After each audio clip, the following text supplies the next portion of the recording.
Hello बच्चों, चलिए प्रश्न पढ़ते हैं। प्रश्न दिया है कि C3O2 कार्बन सब ऑक्साइड में कार्बन की ऑक्सीकरण संख्या क्या है। तो सबसे पहले बात करें अगर इस प्रश्न में मुख्य अवधारणा की, तो देखो क्या होगी। मुख्य अवधारणा जो इस प्रश्न में होगी वो होगी ऑक्सीकरण संख्या। ऑक्सीकरण संख्या किसकी? कार्बन सब ऑक्साइड C3O2 की।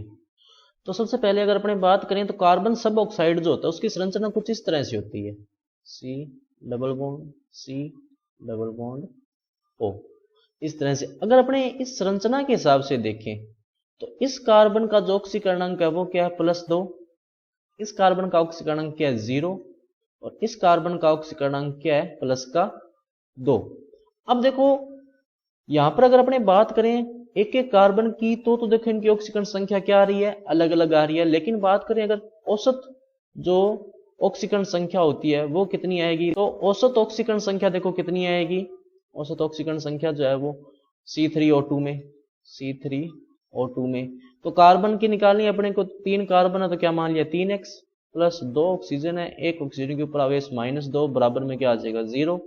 तो 3x - 4 बराबर 0।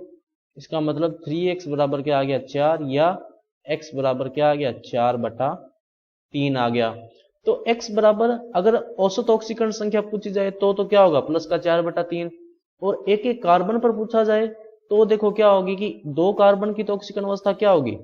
+2 और एक कार्बन की ऑक्सीकरण अवस्था क्या होगी? 0। तो अपने को इसने बोला नहीं है कि कौन से कार्बन की, तो अपने उस कार्बन जो ऑक्सीकरण संख्या उसके साथ जाएंगे। तो सही विकल्प क्या होगा? विकल्प नंबर ए। तो बच्चों ये था आपका उत्तर। मैं आशा करता हूँ आपको समझ में आया होगा। धन्यवाद।